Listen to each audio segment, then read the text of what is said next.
Descriptive Statistics using Pandas.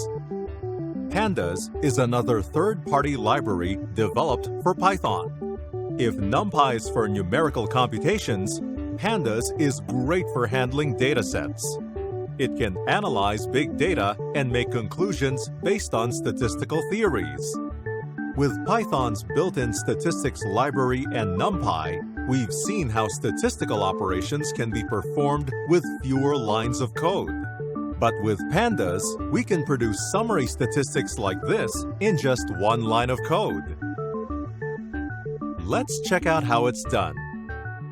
Open up your Jupyter Notebook and create another Python 3 notebook in your Statistics with Python folder. Let's name it Statistics in the Real World. Before coding, make it a habit to put a heading in your notebook. Let's have statistics using Pandas. When working with libraries, the first thing you need to do is to import the library you'll be using. Pandas is usually imported with the PD alias, so let's use that for this notebook. Now, here is a familiar dataset. This list that we've been using throughout this course is a one-dimensional data structure. To get summary statistics of this one-dimensional list, we need to convert this first to a series using Pandas' series method. Take note of the capital S. With the describe method, we can get descriptive information about this dataset. Let's use the print function to display the result.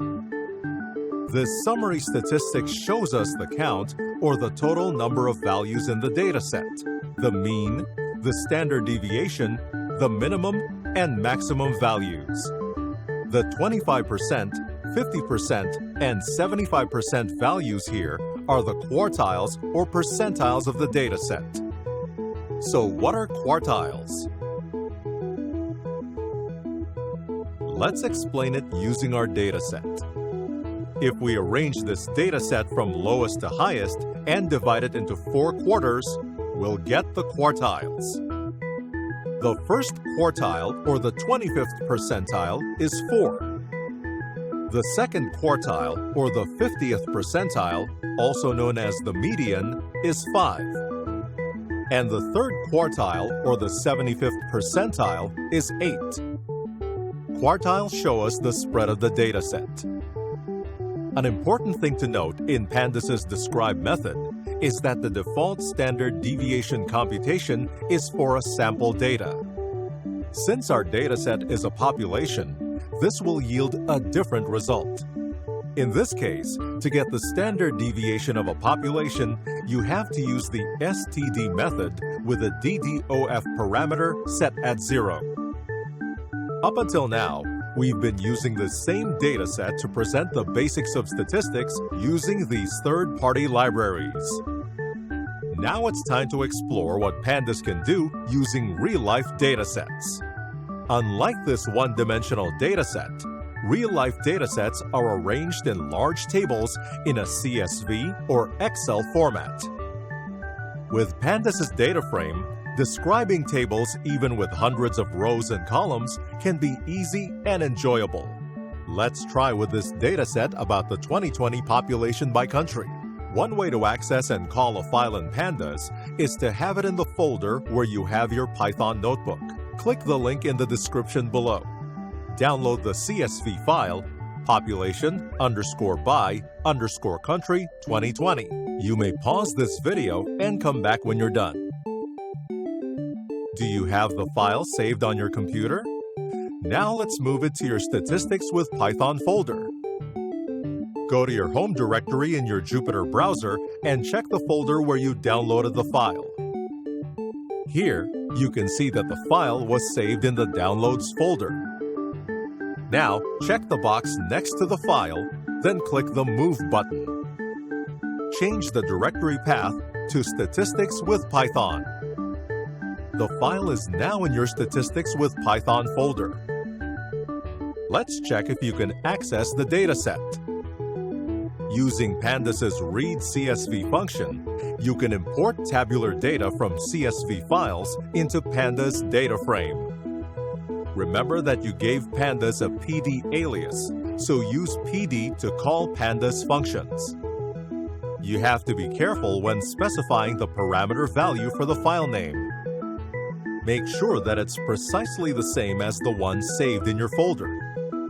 You can call the variable df to display the data frame instead of using the print function. By default, Pandas only displays the first 5 and the last 5 rows.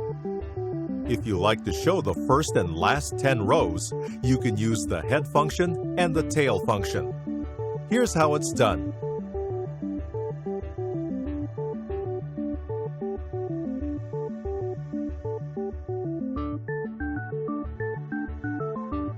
Let's say you only want to see the data of the Philippines. We can simply do that by setting a condition. This time, let's get the data of all the 11 Southeast Asian countries.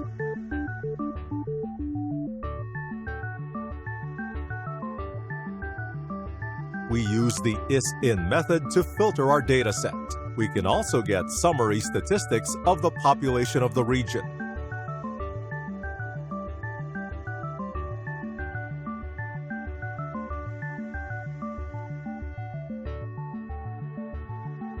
Or perhaps you'd like to see the population ranking of the Southeast Asian countries.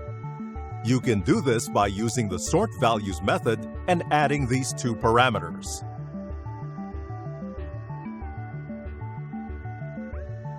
That's it for now. In this video, we learned about the describe function of Pandas. We also worked with real-life datasets.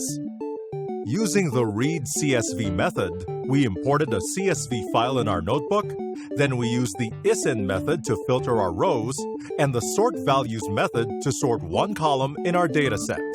There are more Pandas functions and methods that you can use to analyze and describe your dataset. Let's continue learning about them in the next video.